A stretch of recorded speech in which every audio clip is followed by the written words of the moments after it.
서로 인사할까요? 해피 뉴 이어 반갑습니다. 사랑합니다.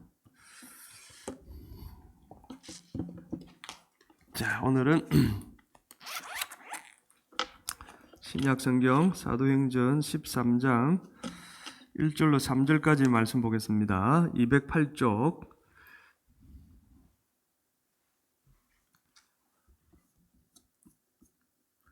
사도행전 13장 1절로 3절 같이 읽겠습니다. 자, 찾으셨죠? 시작.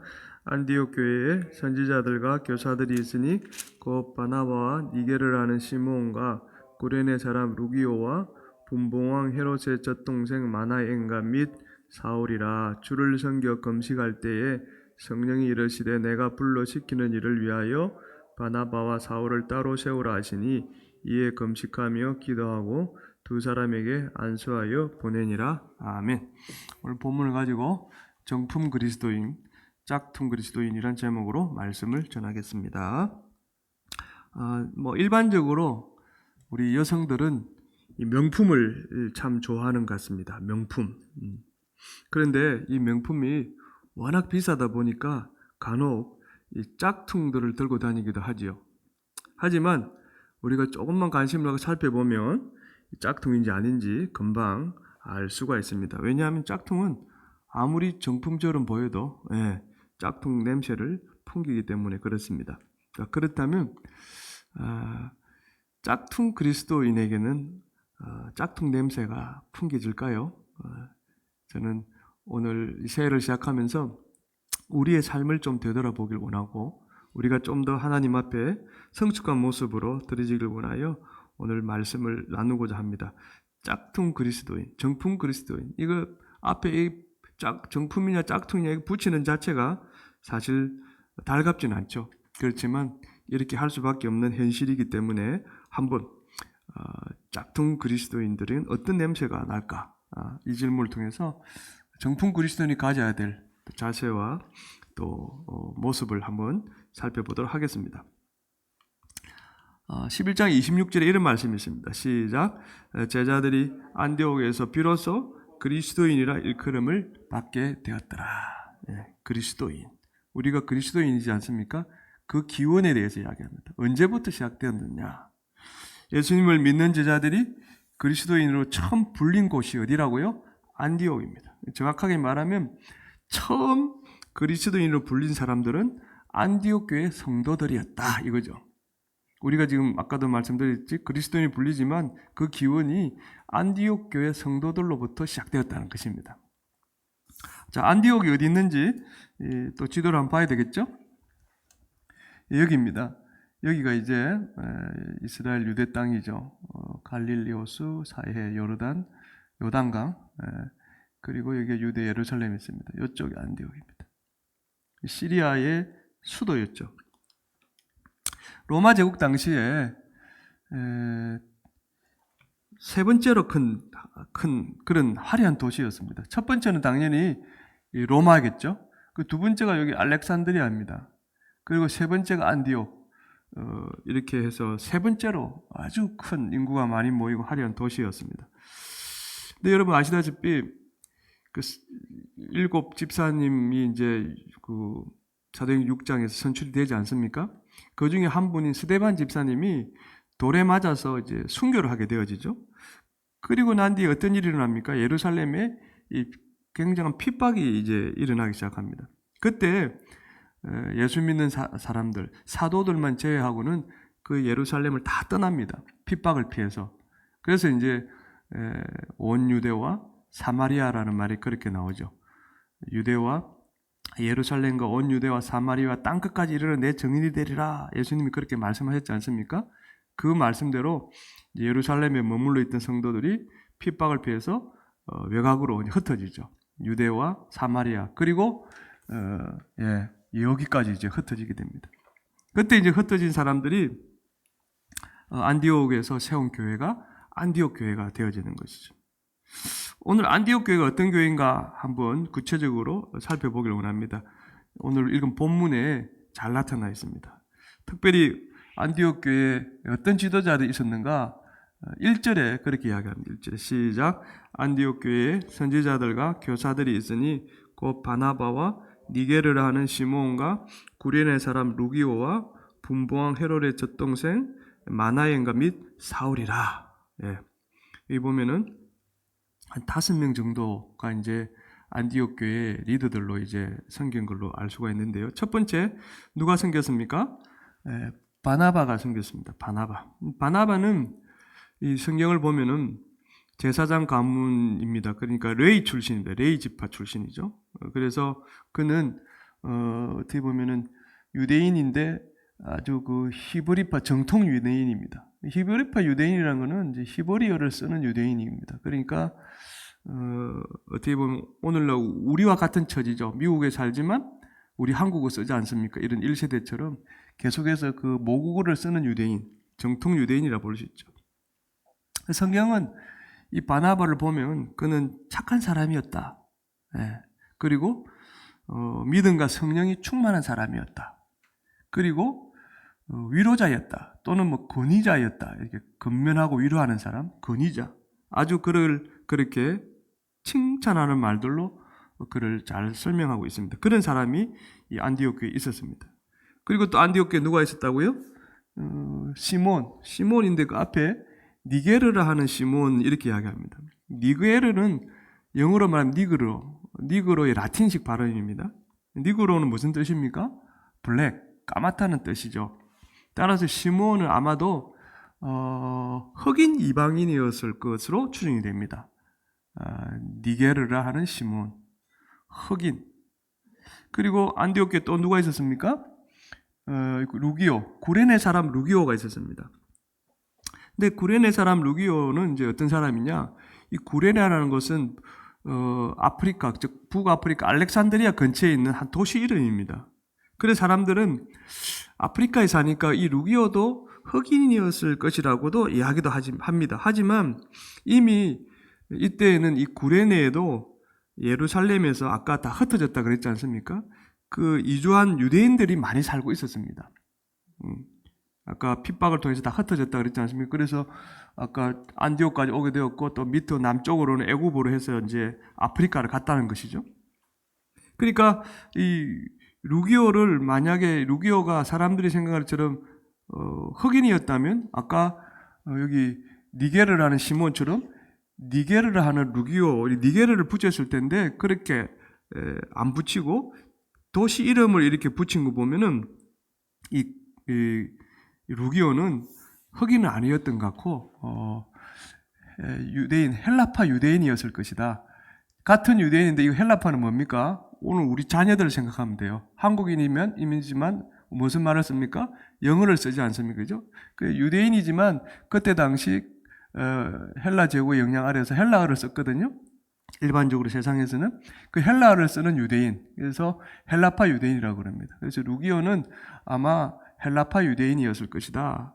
부모님은 히브리파 유대인이었을 것이지만 이미 이렇게 와서 거기서 외국에서 태어나서 자란 유대인, 헬라파 유대인일 것이다. 이렇게 보는 게 맞죠. 그리고 또 누가 있었습니까?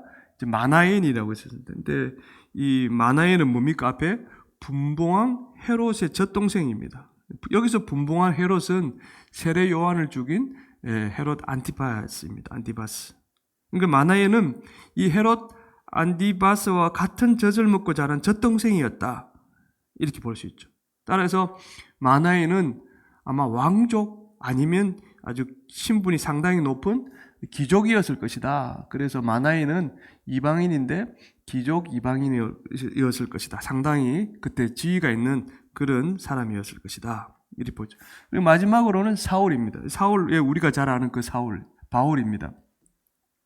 예수 믿는 사람들을 핍박하고 죽이는데 앞장섰던 이 사람도 정통 유대인이죠. 이 바나바처럼. 근데 더 엄격한 정통 유대인입니다. 율법을 그냥 목숨 걸고 지켰던 그런 사람 아니었습니까? 근데 아시다시피 아까 우리가 시리아 안디옥 가기 전에 그 밑에 다메섹이라는 도시가 있는데 다메섹으로 이제 예수님을 믿는 자들을 잡아가기 위해서 가다가 거기서 부활한 예수님을 만났지 않습니까? 그리고는 4월 동안 눈이 멀어 있다가 이제 아나니아라는 사람에 의해서 눈이 뜨여지는 그런 기적을 체험했죠. 그리고 그 후부터는 그의 삶이 완전히 바뀌어져서 목숨 걸고 복음을 전하는 그런 사도가 되어버렸죠. 그러니까 사울, 정통 히브리파 유대인입니다. 사도입니다. 사도. 이런 5사람이 이렇게 이 안디옥 교회를 섬겼다는 것입니다.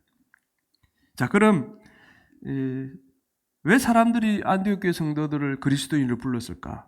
이것처럼 이제 오늘 봤는데 영적으로 훌륭하고 유명한 바나바도 있고 그때 당시 가장 칭송받는 사람 바나바, 또 막 사울, 사도 바울 막 그런 사람들이 있고 또 신분도 높은 그냥 만화인 있어서 사람들이 이 안디옥 교회 성도들을 그렇게 그리스도인으로 불렀을까? 여러분 어떻게 생각하세요? 아니면 안디옥 교회가 많은 사람들이 모이니까 막 부흥을 했거든요. 사도 바울하고 바나바가 1년 동안 섬기면서 사람들이 막 성장했습니다. 그래서 건물을 멋있게 지었겠죠. 그리고 막 성도들이 많이 모이니까 그걸 보고 사람들이 안디옥 교회 성도들은 그리스도인이다 이렇게 불렀을까요? 여러분 어떻게 생각하세요? 그거 보고 그렇게 그리스도인을 불렀을까요? 그건 아닌 것 같아요. 그럼 뭐냐? 2절에 그 질문에 대한 답의 힌트가 있습니다. 2절 시작. 주를 섬겨 금식할 때에 성령이 이르시되 내가 불러 시키는 일을 위하여 바나바 사울을 따로 세우라 하시니, 안디옥 교회 성도들이 뭘 할 때 성령님이 그들에게 바나바 사울을 따로 세우라고 말씀하셨습니까? 주를 섬겨 금식할 때 성령님이 그들에게 말씀하셨어요. 바나바 사울을 따로 세우라. 이 따로 세우라는 것은 이제 지금까지 교회를 섬기는 지도자였는데 이제 이들을 선교사로 세워서 다른 지역으로 파송해라, 보내라는 그런 뜻입니다. 따로 세우라는 것은. 성령님이 그렇게 말씀하셨다는 거예요. 자, 그런데 안디옥 교회 성도들이 그 성령님의 음성을 듣고 바로 그들을 선교사로 보낸 것은 아니에요. 금식할 때 성령님이 이야기하면은 바로 아멘하고 보내면 되는데 3절에 이렇게 이야기합니다. 시작. 이에 금식하며 기도하고 2사람에게 안수하여 보내니라. 이에. 그러니까 금식할 때 성령님이 음성을 들려주셨고 들려주심에 또 금식을 했다는 그런 뜻이죠. 그죠?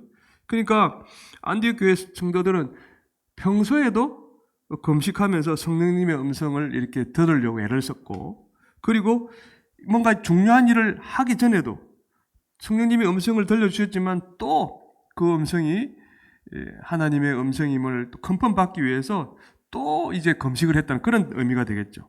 그래서 정말로 인간의 생각이 아니라 성령님의 인도하심을 받으려고 그렇게 했다는 것입니다. 우리가 보기에도 좀 지나친 것 같이 느껴지지 않습니까? 금식하고 또 금식하고. 왜 안디옥 교회 성도들은 이렇게 금식을 자주 했을까? 믿음이 너무 좋았을까? 물론 믿음이 좋아서 그랬겠죠. 믿음 없이 어떻게 그렇게 할 수 있겠습니까? 그런데 더 중요한 것은 안디옥 교회 성도들은 믿음이 좋아서 금식을 자주 한 것이 아니라, 그걸 그렇게 했다기보다는 금식을 자주 해서 믿음을 더 좋게 유지했다. 이것이 더 정확할 것입니다. 믿음이 좋아서 금식을 했다기보다는 금식을 자꾸 하니까 믿음이 더 좋아지고 그 믿음을 계속 유지할 수 있었다. 자, 이게 무슨 뜻입니까? 여러분, 안디옥 교회엔 훌륭한 믿음과 인격을 가진 정통 유대인 누굽니까? 바나바가 있었지 않습니까? 그런데 반대로 우상을 섬기는 헬라 문화에 젖어 살다가 예수를 믿은 헬라파 유대인 루기오도 있었습니다. 이게 서로 맞을까요, 여러분? 또 예수 믿는 사람들을 죽이는데 앞장섰던 가격한 유대인 누굽니까? 바울이 있었지 않습니까? 그는 너무 스트릭한 사람이에요. 예수 믿기 전에는 그냥 율법이 다라고 목숨 걸고 율법을 지키려고 했던 사람 아닙니까? 근데 또 어떤 사람이 있습니까? 높은 신분에 돈도 많아서 평생 사람들에게 대접받으면서 한 귀족 이방인 만화인도 있었지 않습니까? 이런 사람들이 그게 잘 섞여질 수 있을까요?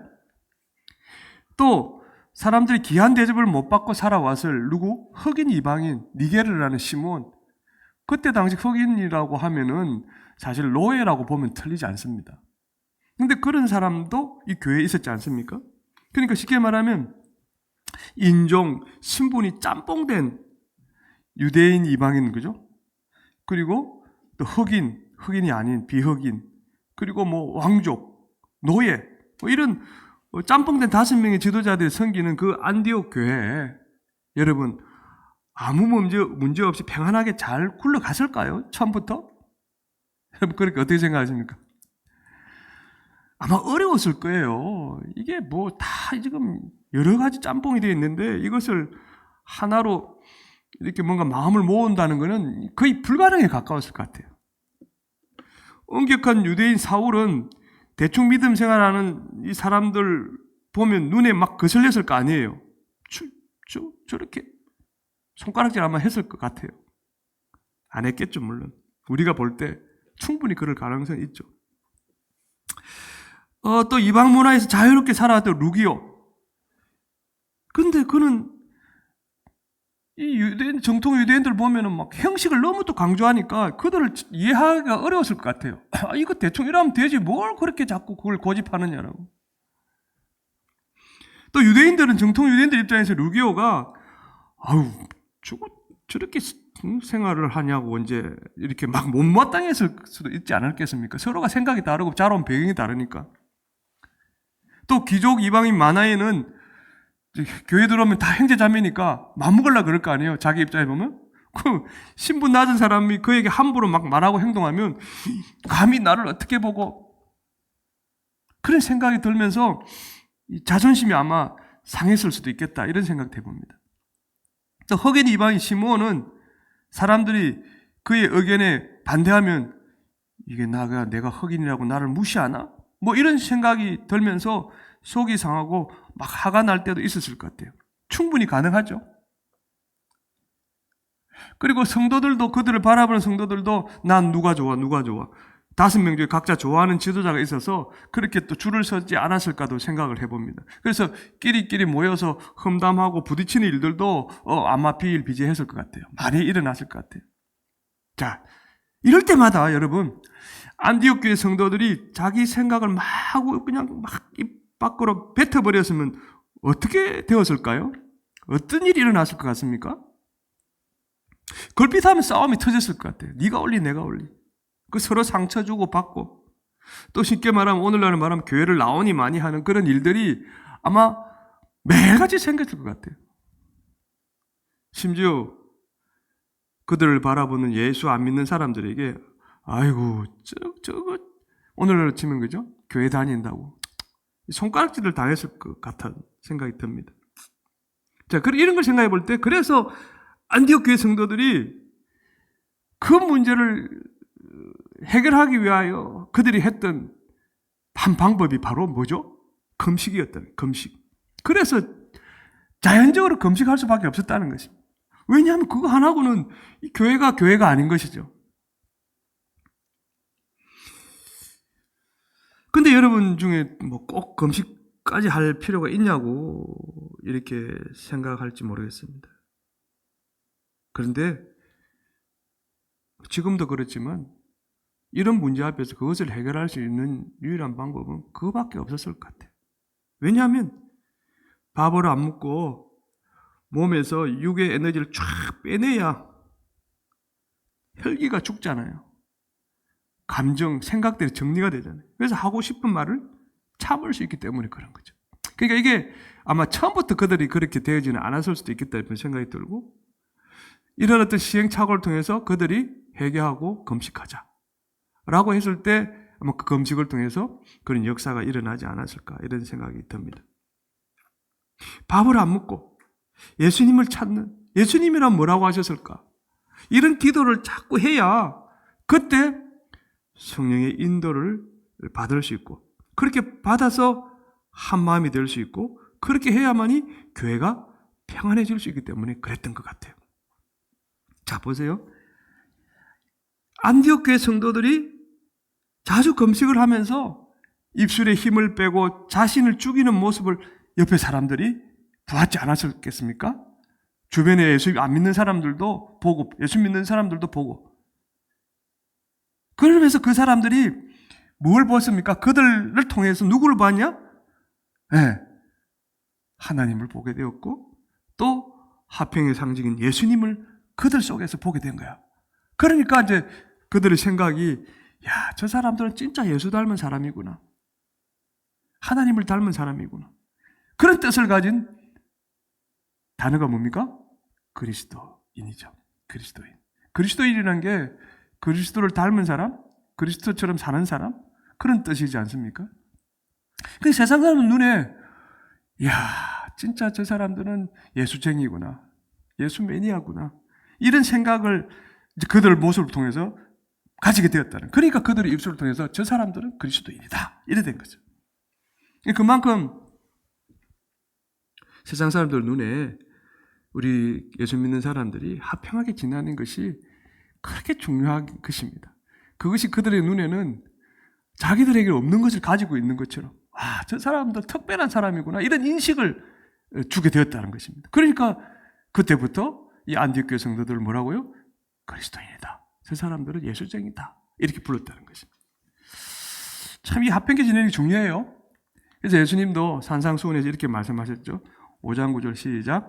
화평하게 하는 자는 복이 있나니 그들이 하나님의 아들이라 일컬음을 받을 것이요. 일컬음을 받을 것이며 화평하게 하는 자가 하나님의 아들이다. 따라서 저는 그런 생각을 합니다. 정말 그리스도인이라면 저는 이 말을 이제 정품 그리스도인으로 바꿀게요. 진짜 그리스도인, 정품 그리스도인. 진짜 예수님을 바로 믿는 예수쟁이라면 어떤 사람이 되어야 되는가? 저도 그렇고 여러분도 그렇고 교회에서도 우리가 섬기는 교회에서도 그리고 직장에서도 우리가 하는 일터죠. 그리고 가정에서도 가정, 직장, 일터 우리가 거하는 그 영역 속에서란 말이죠.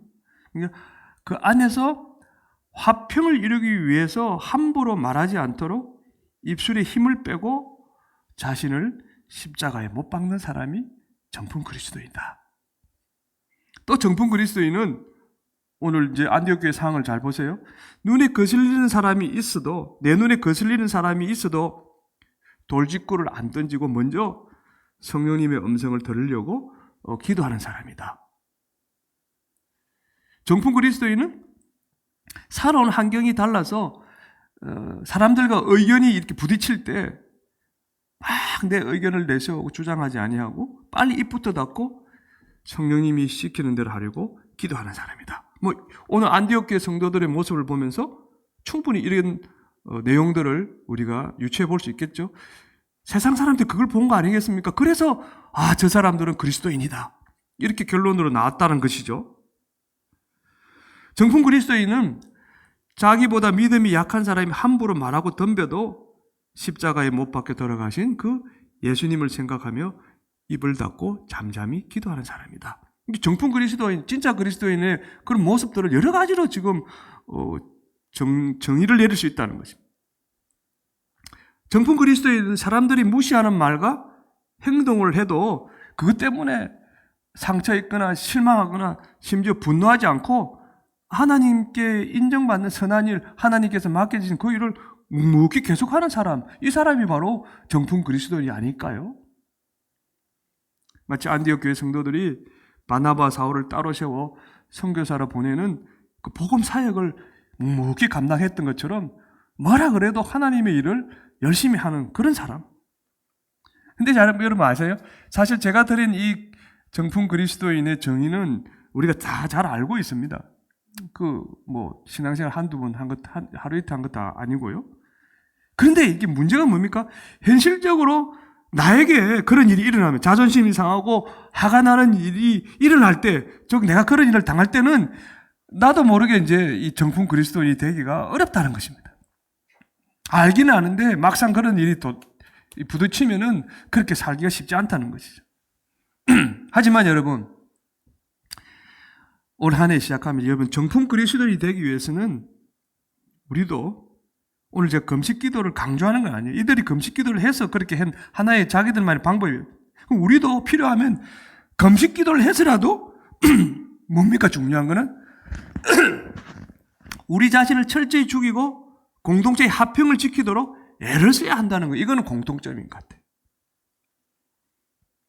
내가 화평하게 하는 사람이 되겠다고 굳게 결심을 해도 잘 안 되니까 이 안디옥 교회 성도들은 금식을 했던 것 같아요. 그러니까 우리도 그런 방법, 자기만의 방법, 금식이 될 수도 있고 다른 어떤 그러나 오늘 안디옥 교회 성도들을 볼 때 금식을 통해서라도 육신의 힘을 빼서 공동체의 화평을 만들고 거룩하게 살려고 몸부림쳐야 된다는 거, 이거는 맞은 것 같아요. 화평을 위해 왜 꼭 금식 기도까지 해야 됩니까? 이렇게 질문할 수도 있겠죠. 그건 사실 답은 없습니다. 중요한 건 화평을 위해서 애를 써야 된다는 것이죠. 왜? 화평을 안 따르면 우리에게 이런 일이 있기 때문에 그래요. 요거요? 예. 히브리서 12장 14절 시작. 모든 사람과 더불어 화평함과 거룩함을 따르라. 이것이 없이는 아무도 주를 보지 못하리라. 이게 중요한 거예요. 아무도 주를 보지 못하리라. 모든 사람과 더불어 화평하고 거룩하지 않으면 주를 보지 못한답니다. 이게 무슨 뜻입니까? 주를 보지 못한다. 이런 뜻이 아닐까요? 우리는 우리가 속한 가정과 교회와 직장이 거룩하게 유지되도록 우리가 그리스도인으로서 화평을 지켜야 합니다. 밥을 굶어 입과 몸의 에너지를 뺏으라도 우리를 거룩한 길로 인도하는 성령님의 음성을 듣는 기도를 해야 됩니다. 그래야 우리가 속한 가정과 교회와 직장이 화평해지고 우리가 진짜 그리스도인, 정품 그리스도인으로 하나님으로부터 인정받게 되고 사람들로부터 인정받게 될 것입니다.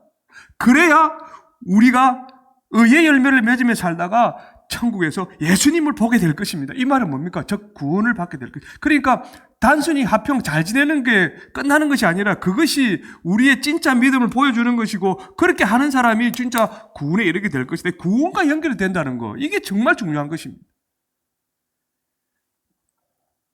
그래서 제임스 야고보도 이렇게 이야기했죠. 야고보 3장 18절 시작. 화평하게 하는 자들은 화평으로 심어 의의 열매를 거두느니라. 같은 맥락이 예수님이 하신 말씀하고 똑같은 거예요. 오늘 금식이 나왔는데 사실 금식이 쉽지는 않죠. 우리의 배꼽시계를 하나님이 이 하루에 3번 울리게 만드셨잖아요. 그래서 우리가 아침, 점심, 저녁을 먹습니다.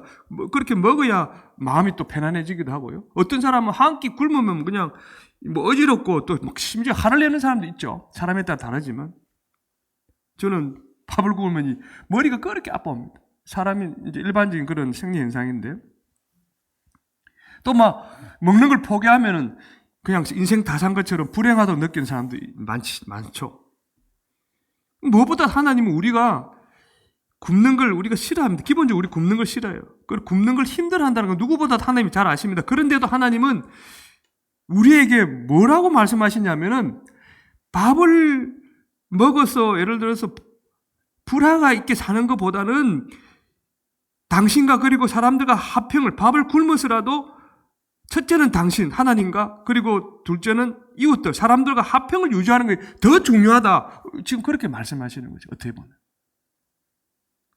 그래서 정품 그리스도인은 안디옥 교회 성도들처럼 때로는 금식 기도를 하면서까지 하나님과 사람들과 화평을 지키려고 애를 써야 되는 것입니다.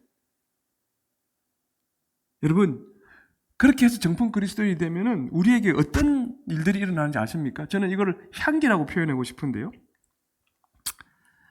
야고보 3장 17절에 이런 말씀이 있죠. 시작. 이로부터 난 지혜는 첫째 성결하고 다음에 화평하고 간용하고 양순하며 긍휼과 선한 열매가 가득하고 편견과 거짓이 없나니.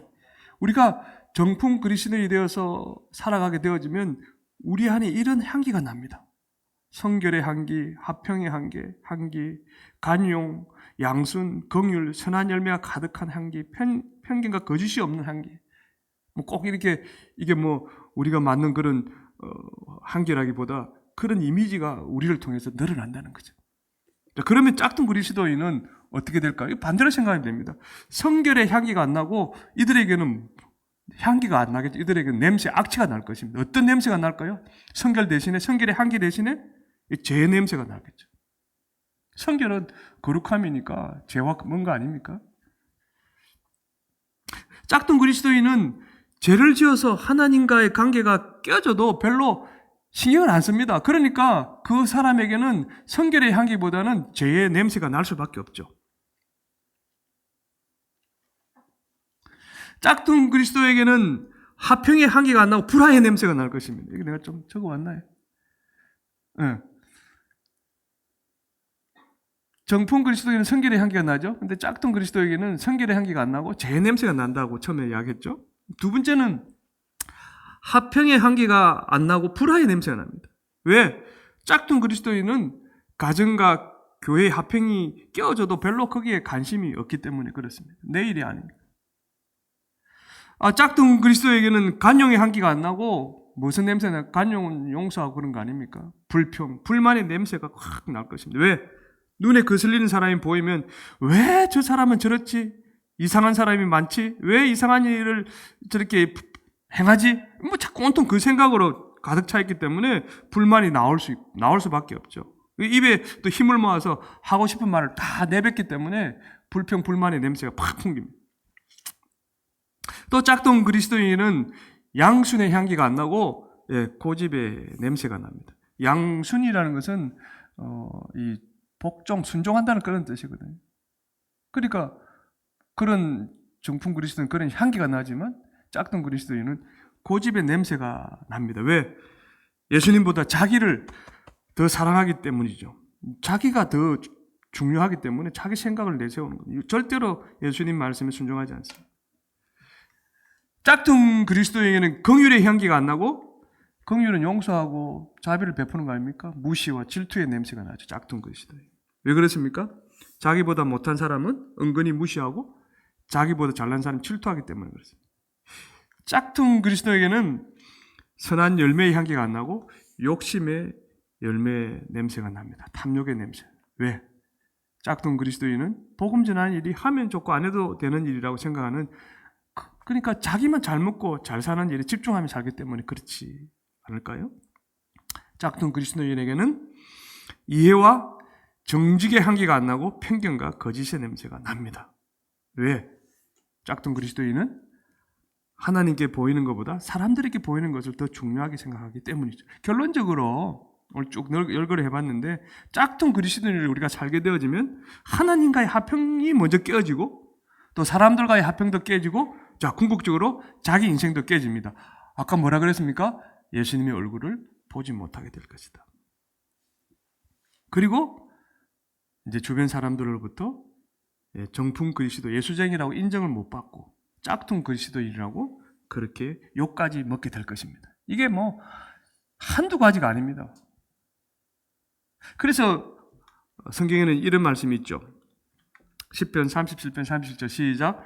온전한 사람을 살피고 정직한 자를 볼지어다 모든 화평한 자의 미래는 평안이로다. 보세요. 우리가 천국에 가는 날까지 평안하게 살려면 어떻게 해야 되는지를 이 시편 기자가 이야기합니다. 어떻게 해야 됩니까? 나보다 잘 나가는 사람을 쳐다보지 말고 어떤 사람을 보라고 이야기합니까? 하나님 앞에 온전한 사람, 하나님 앞에 정직한 사람을 쳐다보면서 정품 그리스도인이 되려고 노력해라. 이렇게 하죠. 그러면 우리 안에 평안이 임할 것인데 그 평안이 임하는 그 사람이 화평을 이루는 사람이다. 밥을 굶어서라도 오늘 금식이 나왔으니까 입에 에너지를 빼고 성령의 인도를 받아라. 그렇게 이야기하는 것입니다. 우리에게는 저와 여러분에게는 이 시간 생각해 보세요. 정품 그리스도인의 향기가 나고 있나? 아니면 짝퉁 그리스도인의 냄새가 나고 있나? 이건 우리 각자가 스스로 한번 하나님 앞에 조용히 자신을 들여다볼 질문이죠. 그래서 결론적으로 2025년 새해에는 여러분 밥을 굶으면서 살만 빼려고 노력하지 마시고 우리가 올해는 내가 좀 금식을 해서 살을 빼야지. 그게 목적이 아니고 입에 힘을 빼서라도 내가 생기는 가정, 부부간의 관계도 사실 아까 환경이 다르다 그랬지 않습니까? 다 자라온 환경이 다른데 부부가 됐어요. 그러니까 부딪힐 수밖에 없죠. 이때 그냥 자기 주장대로 나가면 이제 싸움이 생기는 거 아닙니까? 공동체도 맞아. 그래서 입에 힘도 빼서 올해는 가정과 교회, 직장을 화평하게 만드는, 그래서 향기를 발하는 향기로운 그리스도인이 되자. 이거 한번 생각해 보면 어떨까요? 2025년 새해에는 우리 모두 하나님과 사람들과의 화평도 지키고 선한 복음의 열매들을 많이 맺는 어떤 그리스도인? 정품 그리스도인들이 되시기를 주님의 이름으로 축복합니다. 아멘.